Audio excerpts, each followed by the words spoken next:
असलामुअलैकुम तमाम दोस्तों भरावां संगती साथियों को थोड़े अपने चैनल AR ट्रैक्टर ते वेलकम खुश आमदीद जी आया नूं। तो अज अपने दोस्तों की खिदमत पेश करेंगे पे हैं fiat 480 new Holland special model 2016। अच्छा ट्रैक्टर है, ज़मींदारा ट्रैक्टर है, condition wise A to Z total tractor genuine हालत ही मौजूद है, शावर रीपेंट वगैरह नहीं है, सारी गारंटी है इस चीज़ की।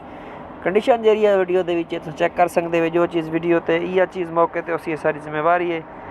तो आल पंजाब का जी इस गड्डी को नंबर लगा है, सेल्फ स्टार्ट है, बैटरी वगैरह जिस ट्रैक्टर की ओके रखी हुई है बिल्कुल।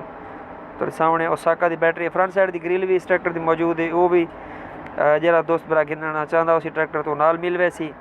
तो बाकी जी डिमांड है तो 16,50,000 करें पैन मौके तो जरा जायज़ प्यार मुहब्बत उसी और संगतियां दोस्तों जरूर किया वैसी।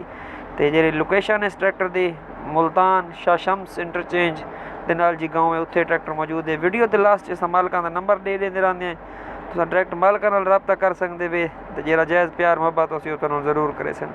तो बाकी मेहरबानी करके नवे आने वाले व्यूअर्स को रिक्वेस्ट होती है कि सारे चैनल को ज़रूर सबसक्राइब करे, सो वीडियो को लाइक किया करो, दोस्तों नाल शेयर किया करो। तो इंशाल्लाह जल्द अपने दोस्तों की खिदमत एक नवे ट्रैक्टर का फॉर सेल का वीडियो रिव्यू गिन के हाजिर हो सूँ।